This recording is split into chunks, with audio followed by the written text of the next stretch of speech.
Well, good afternoon.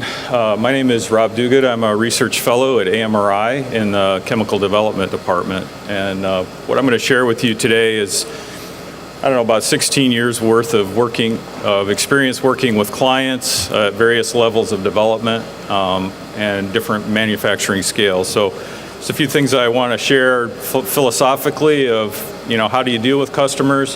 How do you make customers come back for more work later on? And then once I go through that kind of philosophical part, I'll try to illustrate using a couple of examples, actual case studies on what happened in certain projects.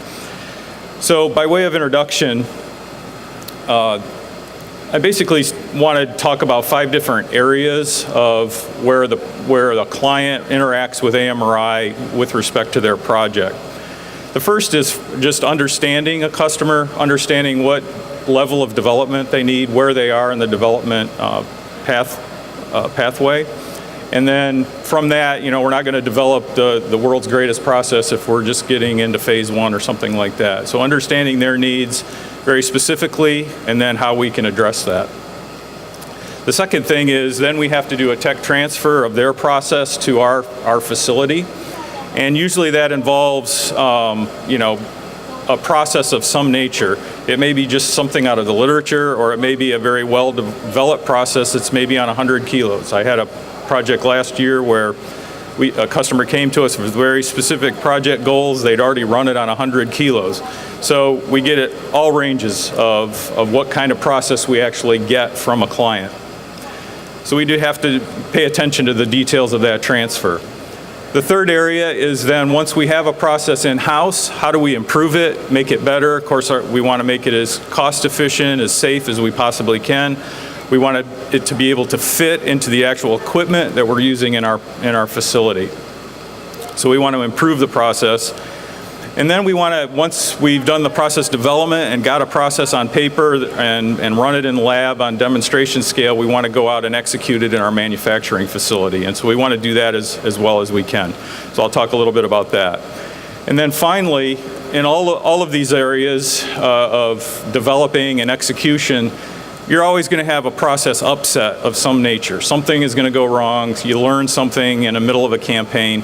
So how do you deal with that? And one philosophy we really have at AMRI is this idea of a can-do attitude. We're not going to throw up our hands in despair and say, oh, we can't fix this. We're going to try to come up with a way to overcome the problem. So I'll talk a little bit about that as well and actually give a case study in a situation that happened. So I hope you can read these slides from far away, but let's talk, that first point was understanding our customer. And as I said, at AMRI, we get a wide range of customers, all the way from academics that come to us and say, hey, I've got a process, and I want to be able to tell the world that it's scalable. So they come to us, and we have to try to do the synthesis on a decent-sized scale. We work with virtual companies that really don't do any chemistry or work in the laboratory, but they just want to manufacture a product, and so they're using consultants and that sort of thing. And then we work for all the other ranges, small biotechs, mid-sized pharma, large pharma. We do the whole gamut at AMRI. Now, in many ways, these customers all come with very unique needs. They're at different stages of development, so they want to have a certain amount of development done at a certain point in time. But also they have all of them have common needs and concerns.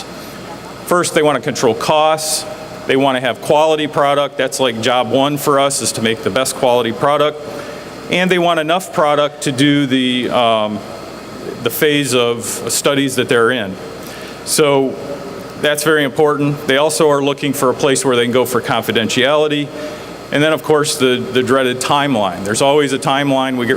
We've scheduled studies for this date or formulation work, so you need to have all the batches made by this particular time. And there's a lot of things that go into sticking to the timelines.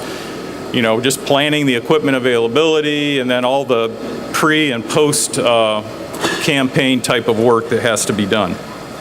So there's a lot to that. Now, those are all very important, and I'm not really going to talk or dwell too much on any of those things. What I really want to talk about is what I would call more intangible needs or overarching concerns that I say on this slide. And there's 3 of them. The first is trust. I really feel like after working in this area for 16 years, customers want a CRO they can come to, they can rely upon, that they're going to get the job done, they're going to do it well, it's going to be done on time, within budget. And I think my experience has been that's hard to come by at times. So they want a customer they can trust, or a CRO they can trust. Now, what is trust built on? I feel like the next 2 things is where trust is built. Because you don't get trust in the first time you meet a person or you meet a business partner. It has to be built over time. And how is that done? It's done through 2 things. Transparency throughout the whole project. Constant flow of information from the CRO to the client and the client back to the CRO is very important. And then the other area is skill. Really, people want to come to a talented group of people that can get the job done. They have the equipment they need, they have the knowledge they need to do the job. And when there are challenges, when there are process upsets, they're able to handle those and fix those problems. So really the equation is trust is built over time by the combination of transparency and skill. And I'm going to try to illustrate that with one of my case studies a little bit later.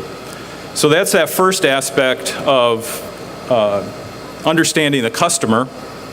The next thing is we have to then transfer their process. So I see this happening in 3 phases that even as a development scientist, I get involved early on, even in the bidding phase of the process. And more we're seeing clients actually coming for face-to-face meetings. Often we'll at least have a phone call with a client before we even write a bid, so that we can ask questions and they can give us information. We can also at that time look for where are we going to get some of the key raw materials, especially if there's going to be long lead times and a difficult starting material. We're starting that sourcing process very early in the bidding state. And then also looking at chemical literature and trying to figure out, okay, is there a better way to do this chemistry, or a way that would be safer or more efficient. After we are awarded the work, then we go into what I call the familiarization phase, where we're going to run the process pretty much as is the first time through. We're going to test the current system and try to understand where its inefficiencies are. Maybe there's safety issues. We can start collecting safety data at that point. We're also getting a kind of a read on impurity profile and the analytical methods that we're needing to use to do the process. So this may occur over the first few weeks of the process or of the project, if it's a shorter synthesis, but it may be even a month if it's a 8, 9, 10 step synthesis, because we want to run through a process and kind of just know what we're starting with. And then once we get through that phase, we go into the planning of the actual development and how we're going to actually scale this up in a manufacturing facility. And so we'll communicate how areas we think need to be developed, and then make a plan on how to do that, what resources are going to be needed, what equipment's going to be needed, and we're communicating that constantly with the client. And as you know, often when you get into a program, it doesn't always go according to that plan, so often we just throw the plan out and start fresh if we have to, because you have to be flexible as data is coming in and you're learning about the chemistry. So that's how we start getting the process that's the first tech transfer of any project. Once we have it in, we want to then improve it. And we're not a toll manufacturer, we're a research organization. So we want to add value to every project we do if we possibly can. And so I like to think in terms of the perfect process. If you can read that on the screen there's some ideas in that central box there that kind of the things that I'm looking for. Something that's fully optimized. We really know the boundaries of the process. We have very good throughput and minimal cycle time. And it's robust at many scales, and of course it's safe to operate. And ideally we want to have inexpensive raw materials, and we want to know where we're going to get them. We have reliable sourcing for that. And the bottom one is the very most important, having the highest quality product that we can that meets all the specifications.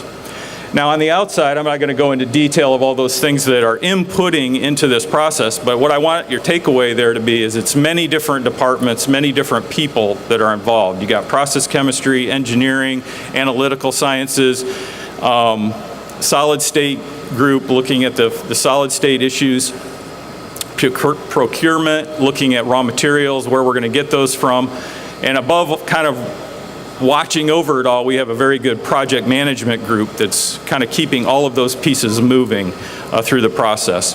But one thing I've really found that's been very helpful over the years is customers who are very involved in this process. They don't just sit back and say, you go do it, but those that are engaging on a weekly basis with ideas or technology or knowledge about the process that they know, those relationships really go well. So that's the next phase. Once we have a process we're ready to scale, we have to then go execute that process, and we want to do it as best we can. So this is the second tech transfer that you have in every project. Now we have two tools that we typically use in tech transfer. One is a block flow diagram. So in the development department, we're working with engineering, and we're going to put a complete flow diagram together with all the inputs, outputs, all the IPC requirements, that sort of thing together for basically to generate a batch record. And there's a lot of input from all departments into getting the best batch record we can: analytical, engineering, and chemistry. The other big component is our safety. We have a very detailed safety form that we have to fill out, a lot of testing that has to go in, and a lot of that early screening work will be identifying, well, this is going to need an RC1, or this is going to need special safety, this might be shock sensitive or something like that we have to test. So that, or it might be dust explosion problem. There's a lot of things that could crop up. So we're constantly looking into that. And then our engineering and process safety group takes that at our plant and then does a hazard evaluation before we ever execute the process. Another important thing is there's we have two kind of scales of manufacturing at AMRI. We have a small scale GMP facility that goes up to maybe 5, sometimes 10 kilo kind of range. In that particular environment, when we tech transfer to that group, usually the chemist who developed the process in the lab actually goes into the suite with one of the manufacturing operators and runs it together. So there's very little actual tech transfer in those situations. So because the chemist who actually ran the chemistry knows all the ins and outs is right there running it. When we go to our full scale or pilot plant manufacturing, where you're up, tens and hundreds of kilos, it's a little bit more challenging, but we do definitely emphasize the fact that the chemist is there during the operation, certainly is on call. So I've gotten calls in the middle of the night from the plant operator saying, hey, what do we do next if something comes up? And then in my mind, if I'm a client and I've got my life invested into a drug that we're manufacturing, we're making 50 kilos or something like that, I want to know what's happening kind of like a daily basis. So usually we meet weekly with every client, and we give them kind of a summary slides of what's going on in the process, and that just is to illustrate the kind of information that we put on that. However, the way I work with my clients is I'm calling them or emailing them every day with, this is the HPLC from the IPC we ran today, or this is the yield we got when we offloaded the product today. So they don't have to wait a week before they have information about the process. I know that would really bug me if I didn't know. I knew something was happening important in the plant that day, but I didn't know what it was. And a lot of customers just say, hey, I'm going to punt that and I'm going to come. So we have a lot of people actually come and watch with us when we're running. All right, so we want to execute well. Well, then there's the situations where, well, sometimes things don't go according to plan. And in my mind, I say in this first bullet, a process upset is probably the most disconcerting aspect of a CRO or CMO's existence. You don't want to have to go back and tell your customer, oops, something bad happened today. I mean, it's not the most pleasant thing to do. But it does happen because, as I try to remind people down here on the bottom of the slide, we're dealing with human beings who make mistakes. They make errors in judgment. They do make silly math errors. And then that can so they read a balance wrong, they switch numbers or something like that. Or we have a piece of equipment that breaks unexpectedly while we're doing an operation. Or the process that you thought was perfect in the lab wasn't quite as perfect when you scaled it up. So there's a lot of things that can go wrong. What do you do about it? What we typically will do in a situation like that is we want to triage the situation, try to understand what is the data telling us. A lot of times you're hit with something and you don't have all the facts. So we try to get all those facts before we go back to the customer, but usually it's the same day or, very worse the next morning or something after something has happened when we contact them. And the other thing I think we do a good job at AMRI is we don't just communicate the problem. We've also, in that triaging, we've thought about what is the solution. And we emphasize with our process chemists, do a lot of stress testing. Understand the limits of your process. So if something bad happened, like you lost cooling in the middle of a run, what's going to happen? So we have some idea of how to solve the situation. So I'll give an example of that a little bit later of how we dealt with something. All right, so let's move into some of the case studies. I have two examples. This first one I call the low trust customer. This particular customer came to us after working in another CRO, and they had what I would call a very miserable experience. What they were targeting was, I don't know what it was greater than 5 kilos in this particular pilot plant campaign. They started with, I think, 5 to 10 kilos of 2 GMP starting materials that were coming together. 4 steps were being run to get the final API. They only got an 88% overall yield in those 4 steps and got about 900 grams of usable API out of the situation. So they came to us and they said, we really need to retool this whole process. So we first started by looking at alternate routes to the chemistry. The reason they wanted to retool it was it had 2 palladium cross-coupling steps and 1 tin, it was a Stille coupling with a tin reagent in it that they had to put in. So a lot of metal that they had to get rid of out of this process. In fact, in one of their meetings with the FDA, they called it a heavy metal cocktail. So high priority was to get the metal down in this particular chemistry. Another problem they had was an API step itself, isolating the material.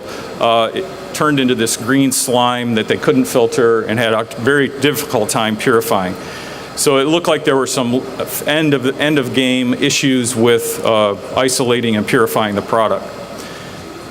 So the other thing they said to us, which was very interesting, is we don't want to have weekly teleconferences on Friday because it's going to ruin our happy hour and our weekend. So we actually had to schedule our calls with them on Tuesday afternoons. So Tuesday for the next year in my life became Black Tuesday to my family. It was an interesting experience. And they also emphasized communication very strongly. In fact, when they had accepted our proposal for the process work that we were going to do to fix the problems in this process. But it was almost like an interview. They were saying, Rob, how are you going to communicate results to us? We want to know, what's going on. We want to be involved in every decision that is made about the process and the project. So it was a little daunting at the start. So the next several slides I'll share with you some of the things we tried to apply, but remember those principles of transparency plus skill, and then over time we get trust. So on the transparency side, and this is something probably every CRO does, but we give detailed weekly reports of all the reactions that are being run. And then you follow that up with a phone call, usually an hour phone call, and talk about the data. What was a little bit different with this customer is their particular CMC head was very much into face-to-face communication. The only problem is I'm in Albany, New York doing the work, and he lives in California. So on a quarterly basis, his whole team would come out and have a face-to-face meeting with us.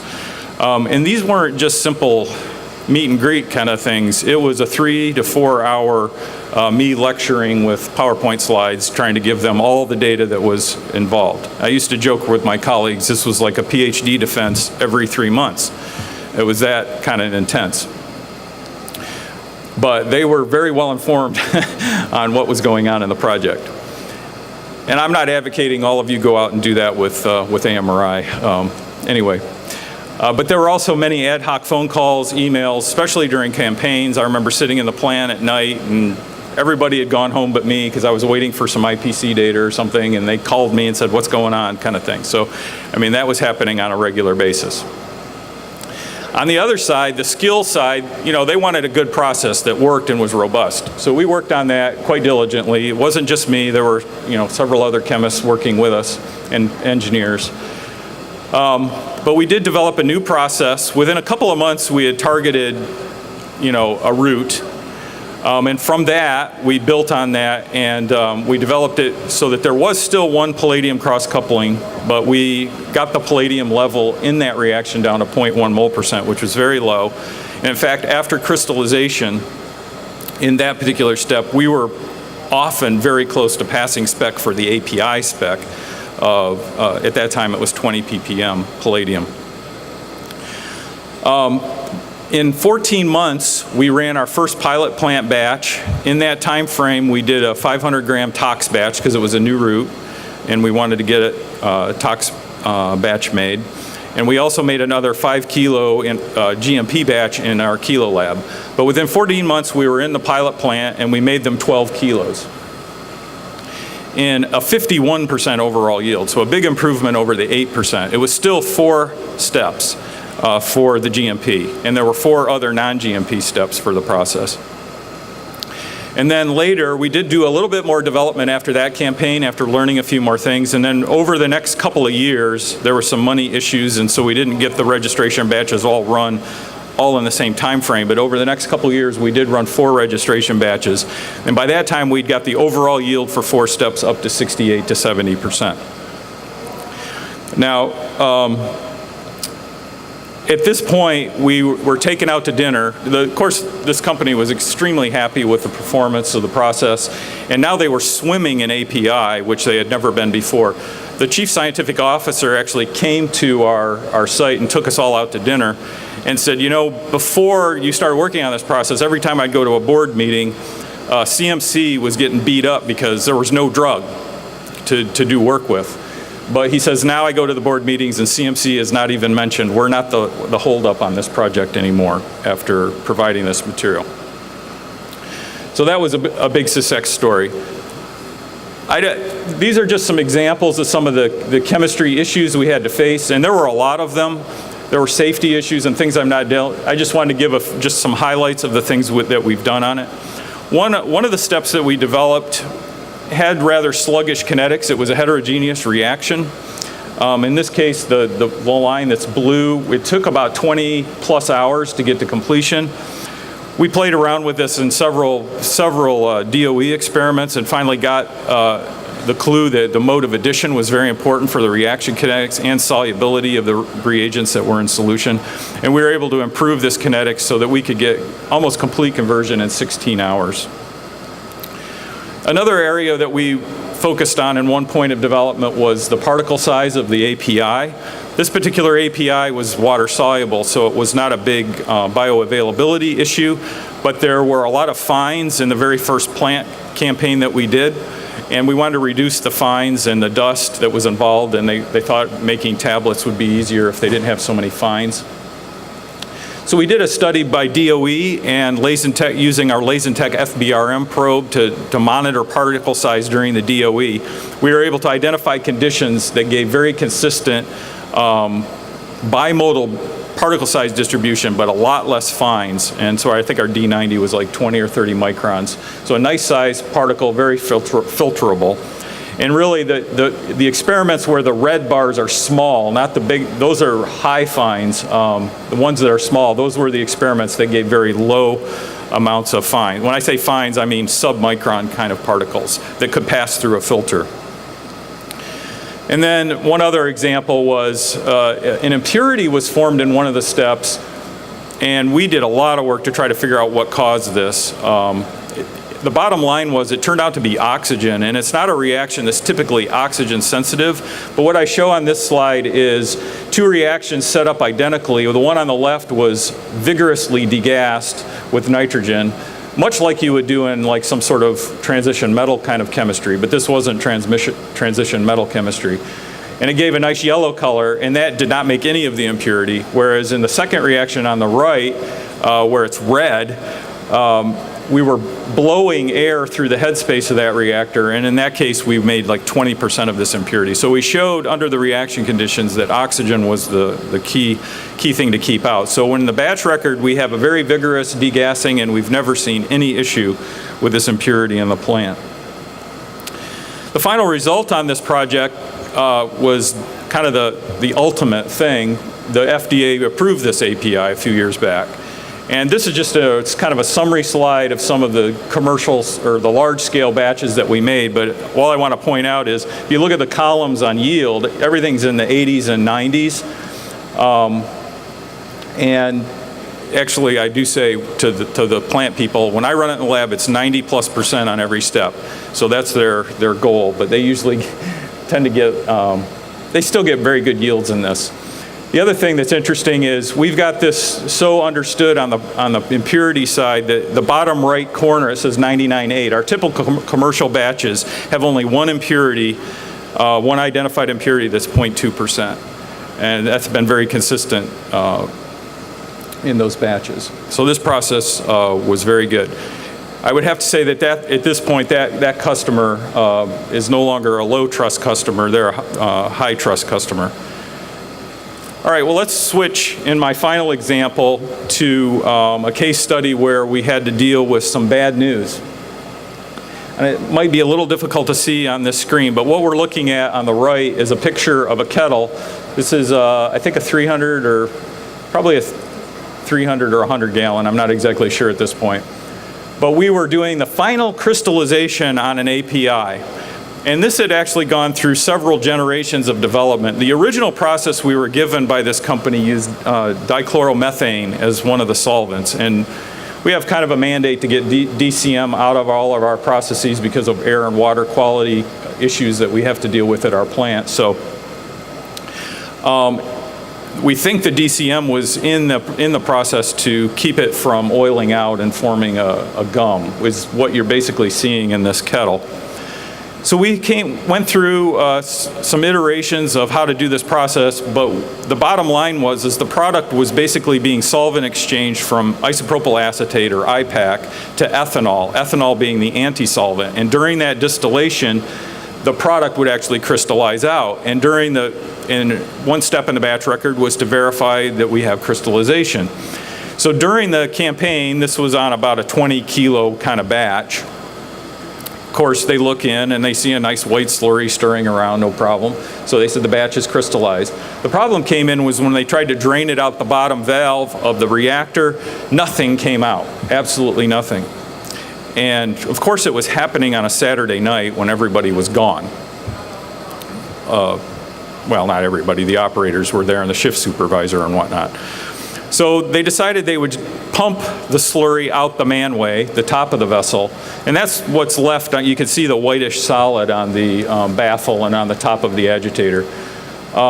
It was pumped out, and we did recover 12, 13 kilos of the desired product, but then we saw this gum at the bottom that had basically blinded off the bottom, and it actually had stuck to the agitator and bent the agitator. I was kind of blacklisted at that point from the plant for a while because of that issue. So we had to replace our agitator in that case. So this was not going according to plan. We had never seen with this process on up to, a few 100-gram scale at least, this oiling out problem with the solvent system that we had used. Now we had a very gracious customer. Their basic goal was, they were a very small biotech company that was basically trying to get this developed to a place where it would be a drug that could be sold off. So they were willing to go back and look at more development. So what we did is we took this back to the lab and looked for another way to isolate this material. So on the left, if you can read it, we have in yellow the process that failed that I just showed on the previous slide. where we have a acetonitrile solution of the crude product that we distill out the acetonitrile, replace it with isopropyl acetate, wash that a couple of times with acid and water, and then we do this solvent exchange into ethanol, which is the anti-solvent. And I didn't mention it on the previous slide, but we think what had happened is in the plant, they over-distilled it so that they took too much IPAC out.